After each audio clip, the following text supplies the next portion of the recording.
ಜೈ ಶ್ರೀರಾಮ್. ನೀವು ನೋಡ್ತಾ ಇದ್ದೀರಾ ಟಿವಿ ವಿಕ್ರಮ. ನಾನು ಸೌಮ್ಯ ಸನಾತನಿ. ನಮ್ಮ ಟಿವಿ ವಿಕ್ರಮದ ಎಲ್ಲ ಕಾರ್ಯಕ್ರಮಗಳ ನೋಟಿಫಿಕೇಶನ್ ನಿಮಗೆ ಸಿಗಬೇಕಂತ ಹೇಳಿದ್ರೆ ನಮ್ಮ ಟಿವಿ ವಿಕ್ರಮ ಚಾನಲ್ ಅನ್ನು ಸಬ್ಸ್ಕ್ರೈಬ್ ಮಾಡಿ, ಹಾಗೆ ಬೆಲ್ ಬಟನ್ ಕ್ಲಿಕ್ ಮಾಡೋದನ್ನ ಖಂಡಿತ ಮರಿಬೇಡಿ. ವೀಕ್ಷಕರೇ, ಏನೇ ಹೇಳಿ ನಮ್ಮ ನೆರೆಹೊರೆಯವರು ನೆಟ್ಟಗಿರಬೇಕು.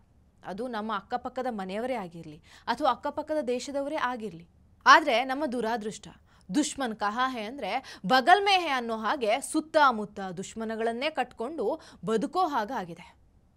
ಪಹಲ್ಗಾಮ್ ದಾಳಿಯಲ್ಲಿ ಪಾಕಿಸ್ತಾನದೇ ಕೈವಾಡ ಇದೆ ಅನ್ನೋದು ನಮಗಷ್ಟೇ ಅಲ್ಲ, ಇಡೀ ಜಗತ್ತಿಗೆ ಗೊತ್ತಿರುವಂಥ ಪಾಕಿಸ್ತಾನದ ಪಾತ್ರ ಇರೋದು ಎಷ್ಟು ಸತ್ಯವೋ ಅಷ್ಟೇ ಸತ್ಯ ಚೀನಾದ ಕೈವಾಡ ಕೂಡ ಇದೆ.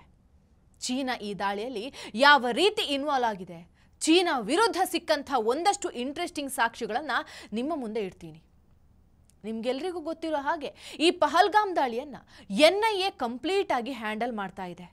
NIA ಆದಷ್ಟು ಸಾಕ್ಷಿಗಳನ್ನು ಹುಡುಕುವ ಪ್ರಯತ್ನದಲ್ಲಿದೆ. ಇದರ ನಡುವೆ ಒಂದು ದೊಡ್ಡ ಸುದ್ದಿ ಹೊರಬಂದಿದೆ. ಅದೇನಂದ್ರೆ, ಈ ದಾಳಿಯಲ್ಲಿದ್ದಂಥ ಒಬ್ಬ ಭಯೋತ್ಪಾದಕ ಹಾಶಿಮ್ ಮೂಸಾ, ಈತ ಪಾಕಿಸ್ತಾನಿ ಆರ್ಮಿಯಲ್ಲಿ ಸ್ಪೆಷಲ್ ಫೋರ್ಸ್ನ ಪ್ಯಾರಾ ಕಮಾಂಡೋ ಆಗಿದ್ದ. ಸೊ ಈ ದಾಳಿಯಲ್ಲಿ ಪಾಕಿಸ್ತಾನ ಸೇನೆಯ ನೇರ ಕೈವಾಡ ಇತ್ತು ಅನ್ನೋದಕ್ಕೆ ಇದಕ್ಕಿಂತ ದೊಡ್ಡ ಸಾಕ್ಷಿ ಇನ್ನೇನು ಬೇಕು ಹೇಳಿ. ಈತ ಮೊದಲು ಪಾಕಿಸ್ತಾನದ ಸೇನೆಯಲ್ಲೂ ಕೆಲಸ ಮಾಡ್ತಾ ಇದ್ದ. ಆದರೆ ಈಗ ಲಷ್ಕರ್ ಎ ತೊಯ್ಬಾ LETಗೆ ಫುಲ್ ಟೈಮ್ ಕೆಲಸ ಮಾಡ್ತಾ ಇದ್ದಾನೆ. ಅಷ್ಟೇ ಅಲ್ಲ, ಇಷ್ಟು ದಿನ ಚೀನಾ ಇದರ ಹಿಂದೆ ಇದೆ ಅನ್ನೋದು ಗೊತ್ತಿತ್ತು. ಆದರೆ ಈಗ ಅದಕ್ಕೆ ಸಾಕ್ಷಿ ಕೂಡ ಸಿಕ್ಕಿದೆ. ನಿಮಗೆ ಚೀನಾದ ಹುವಾಯಿ ಕಂಪನಿ ಗೊತ್ತಿದೆ ಅಂದ್ಕೊಳ್ತೀನಿ. ಕಮ್ಯುನಿಕೇಷನ್ ಇನ್ಸ್ಟ್ರೂಮೆಂಟ್ಗಳನ್ನು ಇದು ತಯಾರು ಮಾಡುತ್ತೆ. ಭಾರತದಲ್ಲಿ ಇದೇ ಕಂಪನಿಯ ಮೊಬೈಲ್ ಫೋನ್ಗಳನ್ನು ಕೂಡ ನೋಡಿರ್ತೀರ. ಹೀಗೆ ಈ ಹುವಾಯಿ ಕಂಪನಿ ಒಂದು ಸ್ಯಾಟಲೈಟ್ ಫೋನನ್ನು ಕೂಡ ತಯಾರು ಮಾಡುತ್ತೆ. ಆದರೆ ಈಗ ಈ ಕಂಪನಿಯನ್ನು ಭಾರತದಲ್ಲಿ ಬ್ಯಾನ್ ಮಾಡಲಾಗಿದೆ. ಭಾರತದಲ್ಲಿ ಬ್ಯಾನ್ ಆಗಿದ್ರೂ ಕೂಡ ಇದನ್ನು ಭಯೋತ್ಪಾದಕರು ಮಾತ್ರ ಚೆನ್ನಾಗಿ ಬಳಸ್ಕೋತಾ ಇದ್ದಾರೆ. ಘಟನೆ ನಡೆದು 2 ವಾರ ಕಳೀತಾ ಬಂತು. ಆದರೆ ಈವರೆಗೂ ಕೂಡ ಭಯೋತ್ಪಾದಕರು ಸರ್ಕಾರದ ಕೈಗೆ ಸಿಕ್ಕಿಲ್ಲ. ಯಾಕಂದರೆ ಈ ರೀತಿಯ ಟೆಕ್ನಾಲಜಿ ಕಾರಣದಿಂದ ನಾರ್ಮಲ್ ಸ್ಯಾಟಲೈಟ್ ಫೋನ್ಗಳನ್ನು ಭಯೋತ್ಪಾದಕರು ಬಳಕೆ ಮಾಡ್ತಿದ್ರೆ ಭಾರತದಲ್ಲಿ ಇಂಟೆಲಿಜೆನ್ಸ್ ಅದನ್ನು ಟ್ರ್ಯಾಕ್ ಮಾಡಿ ಅವರನ್ನು ಇಷ್ಟೊತ್ತಿಗೆ ಹಿಡಿದು ಬಿಡ್ತಾ ಇದ್ರು ಅಥವಾ ಅಲ್ಲೇ ಮುಗಿಸ್ತಾ ಇದ್ರು. ಆದರೆ ಈ ರೀತಿಯ ಸ್ಯಾಟಲೈಟ್ ಫೋನ್ ಬಹಳ ಸೆಕ್ಯೂರ್ ಆಗಿರುತ್ತೆ. ಅದರಿಂದ ಇದನ್ನು ಟ್ರ್ಯಾಕ್ ಮಾಡೋಕ್ಕೆ ಕೂಡ ಸಾಧ್ಯ ಆಗಲ್ಲ. ಸೊ ಇದನ್ನು ಭಾರತದಲ್ಲಿ ಬ್ಯಾನ್ ಮಾಡಲಾಗಿತ್ತು. ಈಗ ಭಯೋತ್ಪಾದಕರು ದಟ್ಟವಾದ ಕಾಡಿನಲ್ಲಿ ಅಡಗಿ ಕೂತಿದ್ದಾರೆ. ಅದಲ್ಲದೆ ಅವರು ತಮ್ಮ ಉಪಕರಣವನ್ನು ಕೂಡ ಆನ್ ಮಾಡ್ತಾ ಇಲ್ಲ. ಅದಲ್ಲದೆ ಆ ಕಾಡಿನಲ್ಲಿ ಡ್ರೋನ್ ಮೂಲಕ ಅವರನ್ನು ಹುಡ್ಕೋದಕ್ಕೂ ಸಾಧ್ಯ ಇಲ್ಲ. ಯಾಕಂದರೆ ಕಾಡಿನ ಮರದ ರೆಂಬೆ ಕೊಂಬೆ ಎಲ್ಲವೂ ಕೂಡ ಮೇಲಿನಿಂದ ಸಂಪೂರ್ಣವಾಗಿ ನೆಲವನ್ನು ಕವರ್ ಮಾಡಿರುತ್ತೆ. ಒಂತರಹ ಚಪ್ಪರದ ರೀತಿ ಆವರಿಸ್ಕೊಂಡಿದೆ. ಒಟ್ಟಾರೆ ಭಾರತದ ಇಂಟೆಲಿಜೆನ್ಸ್ನಿಂದ ಬಚಾವಾಗೋದಕ್ಕೆ ಏನೆಲ್ಲ ಬೇಕೋ ಆ ವ್ಯವಸ್ಥೆಯನ್ನು ಮಾಡ್ಕೊಂಡಿದ್ದಾರೆ. ಅದಕ್ಕೆ ಚೀನಾದ ಸ್ಯಾಟಲೈಟ್ ಫೋನ್ ಕೂಡ ಬಳಸಲಾಗಿದೆ. ಓವರಾಲ್ ಈ ಭಯೋತ್ಪಾದನಾ ದಾಳಿಯಲ್ಲಿ ಚೈನಾದ ಸ್ಯಾಟಲೈಟ್ ಫೋನ್ ಬಹಳ ದೊಡ್ಡ ರೋಲ್ ಪ್ಲೇ ಮಾಡಿದೆ. ಅಲ್ಲದೆ ಚೈನಾದ ಸ್ಯಾಟಲೈಟ್ ಫೋನ್ ಹೊರತಾಗಿ ಇನ್ನೊಂದು ಕಮ್ಯುನಿಕೇಷನ್ ಡಿವೈಸ್ ಆದಂಥ ಅಲ್ಟ್ರಾಸೆಟ್ ಅನ್ನೋ ಡಿವೈಸನ್ನು ಈ ಭಯೋತ್ಪಾದಕರು ಬಳಸ್ತಾ ಇದ್ರು ಅನ್ನೋದು ಪತ್ತೆಯಾಗಿದೆ. ವಾಸ್ತವವಾಗಿ ಈ ಡಿವೈಸನ್ನು ಚೈನಾ ಪಾಕಿಸ್ತಾನದ ಸೇನೆಗೆ ಕೊಟ್ಟಿತ್ತು. ಪಾಕಿಸ್ತಾನದ ಸೇನೆ ಇದನ್ನು ಭಯೋತ್ಪಾದಕರ ಕೈಗೆ ಕೊಟ್ಟಿತ್ತು. ಅಂದರೆ ಪಾಕಿಸ್ತಾನ ಹೇಗೆ ಈ ಭಯೋತ್ಪಾದನಾ ದಾಳಿಗೆ ಸಹಾಯ ಮಾಡಿತ್ತು ಅನ್ನೋದು ಸ್ಪಷ್ಟವಾಗಿ ಅರ್ಥ ಆಗುತ್ತೆ. ಈ ಪಹಲ್ಗಾಮ್ ದಾಳಿ ಭಯೋತ್ಪಾದನಾ ದಾಳಿಯಾಗಿದ್ದರೆ ಈ ದಾಳಿಯನ್ನು ಚೈನಾ ಖಂಡಿಸಬೇಕಾಗಿತ್ತು. ಯಾವುದೇ ಕಾರಣಕ್ಕೂ ಕೂಡ ಚೈನಾ ಪಾಕಿಸ್ತಾನದ ಬೆಂಬಲಕ್ಕೆ ನಿಲ್ಲೇಬಾರ್ದಿತ್ತು.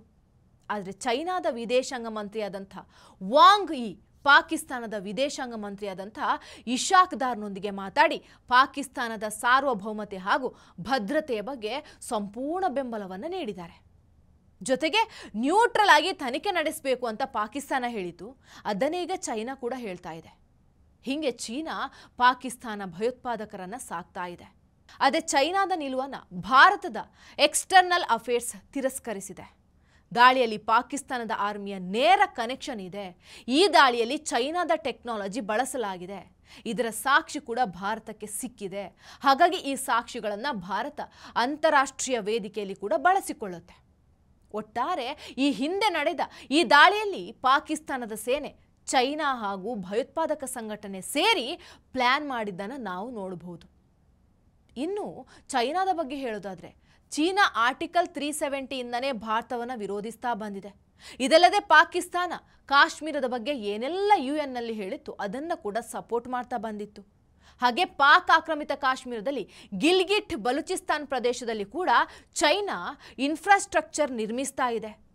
ಇದೆಲ್ಲವನ್ನ ನೋಡ್ತಾ ಇದ್ರೆ ಚೈನಾ ಪಾಕಿಸ್ತಾನಕ್ಕೆ ಬೆನ್ನೆಲುಬಾಗಿ ನಿಂತಿದೆ. ಇಷ್ಟೆಲ್ಲ ನಡೀತಾ ಇರುವಾಗ ಭಾರತ ಇಂಟೆಲಿಜೆನ್ಸ್ ಹಾಗೂ ಭದ್ರತಾ ವಿಷಯದಲ್ಲಿ ಯಾವ ರೀತಿ ಹೆಜ್ಜೆ ಇಡುತ್ತೆ? ಭಾರತ ಇನ್ನು ಮುಂದೆ ಚೈನಾದ ಉಪಕರಣಗಳ ಬಗ್ಗೆ ಬಹಳಷ್ಟು ಗಮನ ಹರಿಸಬೇಕು. ಇದಲ್ಲದೆ ಹುವಾಯಿ ಕಂಪನಿ ಮೇಲೆ ಭಾರತ ಅಂತಾರಾಷ್ಟ್ರೀಯ ನಿರ್ಬಂಧನೆ ಹೇರುವ ಸಾಧ್ಯತೆ ಇದೆ. ಜೊತೆಗೆ ಭಾರತ ಸೈಬರ್ ಸೆಕ್ಯುರಿಟಿ ಇನ್ನಷ್ಟು ಬಿಗಿ ಮಾಡಬೇಕು. ಈಗ ನಾವು ಈ ದಾಳಿಯ ಮೇಲೆ ಚೈನಾದ ಕೈವಾಡ ಹೇಗಿತ್ತು ಅನ್ನೋದ್ರ ಬಗ್ಗೆ ಅರ್ಥ ಮಾಡ್ಕೊಂಡಿದ್ದೀವಿ. ಹಾಗಾದ್ರೆ ಈ ದಾಳಿಯಲ್ಲಿ ISIನ ಪಾತ್ರ ಏನು ಅಂತ ಪ್ರಶ್ನೆ ಬರುತ್ತೆ. ISIನ ಆಪರೇಟರ್ಗಳು ನೇರವಾಗಿ ಲಷ್ಕರ್ ಎ ತೊಯ್ಬಾದ ಸಂಪರ್ಕದಲ್ಲಿದ್ದರು. ಹಾಗೆ ಲಷ್ಕರ್ ಎ ತೊಯ್ಬಾಗೆ ದಾಳಿಗೆ ಬೇಕಾದಂಥ ಎಲ್ಲ ಮಾಹಿತಿಯನ್ನ ISI ನೀಡಿತ್ತು. ಈ ದಾಳಿ ಮಾಡಲಿಕ್ಕೆ ಬಂದಂಥ ಭಯೋತ್ಪಾದಕರು ನೇರವಾಗಿ ಮುಜಫರಾಬಾದ್ನಲ್ಲಿರುವಂಥ ಸೇಫ್ ಹೌಸ್ಗೆ ನೇರ ಸಂಪರ್ಕದಲ್ಲಿದ್ದರು. ಇದರಿಂದ ಹೇಗೆ ಭಯೋತ್ಪಾದಕರು ಪಾಕಿಸ್ತಾನದ ಸಂಪರ್ಕದಲ್ಲಿದ್ದರು ಅನ್ನೋದು ಸ್ಪಷ್ಟವಾಗಿ ಅರ್ಥ ಆಗುತ್ತೆ. ಇದರ ಡಿಜಿಟಲ್ ಫುಟ್ ಪ್ರಿಂಟ್ ಈಗ NIA ಬಳಿ ಬಂದಿದೆ. ಅದರ ಮೇಲೆ ಇನ್ನೂ ಕೂಡ ತನಿಖೆ ನಡೀತಾ ಇದೆ. ಇದಲ್ಲದೆ ಈ ದಾಳಿಯನ್ನ ಗ್ರೌಂಡ್ ಲೆವೆಲ್ನಲ್ಲಿ ಮಾಡಿದಂಥ ಅಪರಾಧಿಗಳಲ್ಲಿ ಈಗ 3 ಜನರನ್ನ ಪತ್ತೆ ಮಾಡಲಾಗಿದೆ. ಮೊದಲನೆಯವನು ನಾನು ನಿಮಗೆ ಮೊದಲೇ ಹೇಳಿದ ಹಾಗೆ ಹಾಶಿಮ್ ಮೂಸಾ. ಇವನು ಪಾಕಿಸ್ತಾನದ ಮಾಜಿ ಪ್ಯಾರಾ ಕಮಾಂಡೋ, ಈಗ ಲಷ್ಕರ್ ಎ ತೊಯ್ಬಾಗೆ ಕೆಲಸ ಮಾಡ್ತಾ ಇದ್ದಾನೆ. ಎರಡನೆಯವನು ಅಲಿ ಭಾಯ್, ಇವನು ಈ ದಾಳಿಯ ಕಮಾಂಡರ್. ಮೂರನೆಯವನು ಆದಿಲ್ ಹುಸೇನ್ ಥೋಕೇರ್, ಇವನು ಕಾಶ್ಮೀರದ ಅನಂತ್ನಾಗ್ ವಾಸಿ. ಇವನು 6 ವರ್ಷದ ಮೊದಲು ಪಾಕಿಸ್ತಾನಕ್ಕೆ ಹೋಗಿ ಅಲ್ಲಿ ಭಯೋತ್ಪಾದನೆಯ ಟ್ರೈನಿಂಗ್ ತೆಗೆದುಕೊಂಡು ನಂತರ ಕಾಶ್ಮೀರಕ್ಕೆ ಹಿಂತಿರುಗಿ ಈ ರೀತಿಯ ದಾಳಿ ಮಾಡಿದ್ದು. ಅದಲ್ಲದೆ ಇವರ ಮೇಲೆ ಜಮ್ಮು ಕಾಶ್ಮೀರದಲ್ಲಿ 60 ಲಕ್ಷದ ಬಹುಮಾನ ಇಡಲಾಗಿದೆ. ಈಗ ಸರ್ಕಾರ ಅವಶ್ಯವಾಗಿ ಕಾಶ್ಮೀರದಲ್ಲಿ ಇಂಟೆಲಿಜೆನ್ಸ್ಗಳನ್ನು ಹೆಚ್ಚು ಮಾಡಬೇಕಾಗಿದೆ.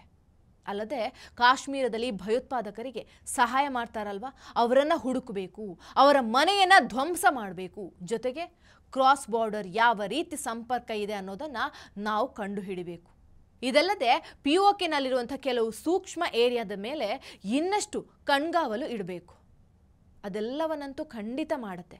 ಆದರೆ ಈಗ ಪ್ರಶ್ನೆ, ಪಾಕಿಸ್ತಾನದ ಜೊತೆ ಚೀನಾಗೆ ಭಾರತ ಯಾವ ರೀತಿ ಪಾಠ ಕಲಿಸುತ್ತೆ ಅನ್ನೋದು. ಟಿವಿ ವಿಕ್ರಮ, ದೇಶ ನಿಮ್ಮ ಕೈಯಲ್ಲಿ.